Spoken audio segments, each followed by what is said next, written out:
Hello friends, वर्षा रेसिपीजमध्ये तुमचं मनापासून स्वागत करते. तर खव्यामध्ये 1 कप मैदा घालून अशी कुठली भन्नाट रेसिपी आहे तर सांगते. त्यासाठी इथे बघा मी 500 ग्रॅम हा खवा घेतलेला आहे.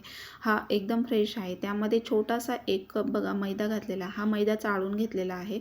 मैदा त्यामध्ये व्यवस्थित मिक्स करून घ्यायचा आहे. थोडी वेलची पूड टाकायची आहे. अगदी एकजीव करून घ्यायचे. पूर्ण हाताने रगडून असं गोळा बनवून घ्यायचा आहे.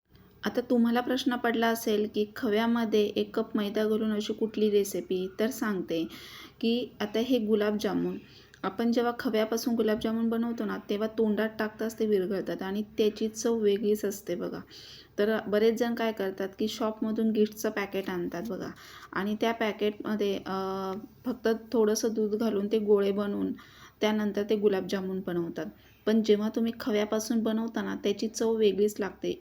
तर जे आपण गिट्सचं पॅकेट आणून गुलाबजामुन बनवतो ना तर ते एवढे चवीला लागत नाहीत. परंतु खव्याचे एकदा गुलाबजामुन करून बघा. खूप म्हणजे जे ओरिजिनल आपण जे गुलाबजामुनची चव असते ना ती चव त्या खव्याच्या गुलाबजामुनला असते बघा. तोंडात टाकताच विरघळतो आणि अगदी खाताना असा रवाळ लागतो बघा.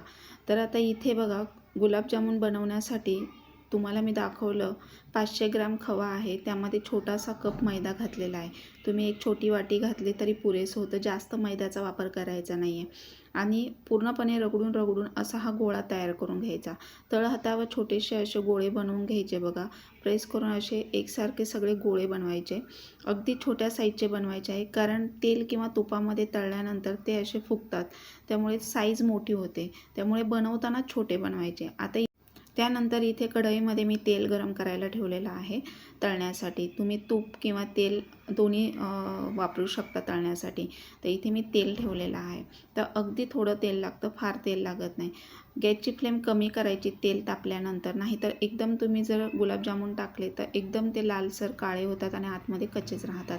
त्यामुळे तेल पहिलं गरम करून घ्यायचं. नंतर गॅसची फ्लेम कमी करायची आणि नंतर तुम्ही ह्या प्रमाणामध्ये असे 7 ते 8, 8 ते 10 गुलाबजामुन टाकून असे तळून घ्यायचे आहे.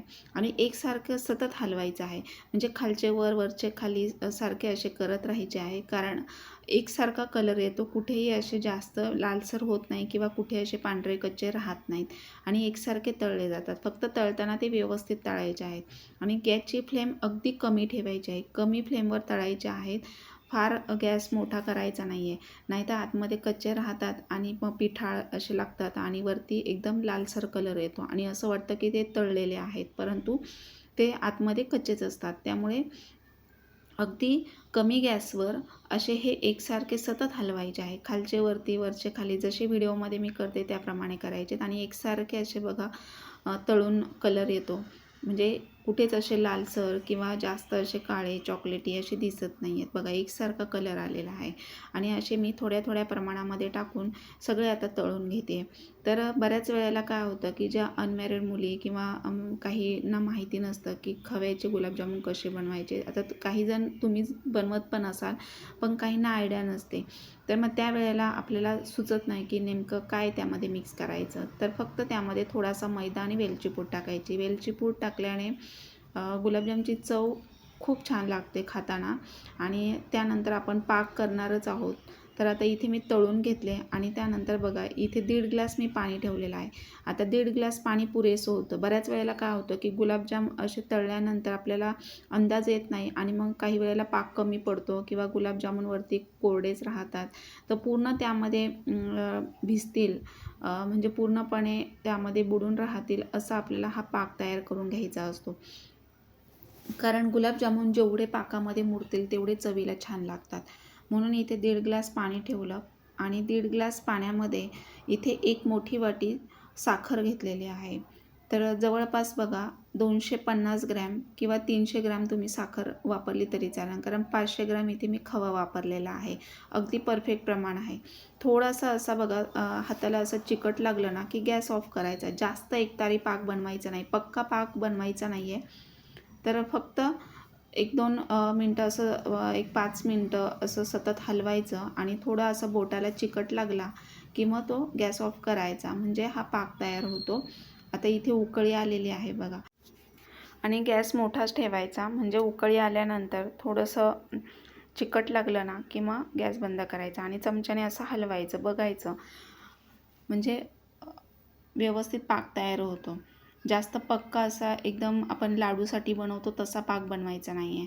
तर असा हा पाक तयार करून घ्यायचा. थोडा नॉर्मल थंड झाल्यानंतर त्यामध्ये गुलाबजामुन टाकायचे. अगदी तुम्ही गरम गरम पाकात जर गुलाबजामुन टाकले तर ते खूप असे त्याच्यामध्ये फुगले असे मुरले जातात आणि नंतर मग तुकडे वगैरे होतात. तर खाताना पण आपल्याला असं बरं वाटत नाही. मग तुम्ही असं जरा थोडा नॉर्मल झाला ना पाक की मग त्यामध्ये ते गुलाबजामुन टाकायचे आहे. तर आता इथे मी थोडे थोडे करून असे पूर्ण त्या पाकामध्ये बुडतील असे हे गुलाबजामुन आपल्याला त्यामध्ये बुडवून ठेवायचे आहेत. अगदी बघा एक दिवस ठेवले की दुसऱ्या दिवशी एवढे छान चवीला लागतात ना, ते व्यवस्थित त्याच्यामध्ये मुरले जातात पाकामध्ये आणि अगदी असे खाताना असे रवाळ लागतात आणि तोंडात टाकताच विरघळतो बघा तो गुलाबजामुन, एवढे टेस्टी लागतात. तर हे खव्याचे गुलाबजामुन एकदा नक्की बनवून बघा. तुम्ही बनवतच असाल, पण बऱ्याच वेळेला काय होतं की आपण गिट्सचं पॅकेट आणतो शॉपमधून, किराणा शॉपमधून आणि त्याचेच गुलाबजामुन बनवतो. खव्याचे गुलाबजामुन म्हणजे क्वचित असे बनवले जातात. तर एकदा खवा आणून तुम्ही असे गुलाबजामुन बनवून बघा. आता याच्यामध्ये बघा मी गुलाबजामुन टाकून घेतले, पूर्ण पाकामध्ये बुडलेत ते.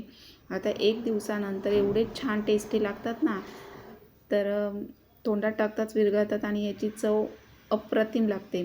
तर नक्की ट्राय करून बघा. आता बघा कलर पण खूप छान आला, एकसारखे सगळे तळले गेलेले आहेत आणि मी आता असे बुडवून ठेवते सगळे आणि दुसऱ्या दिवशी एवढे छान लागतात ना चवीला तर विचारू नका.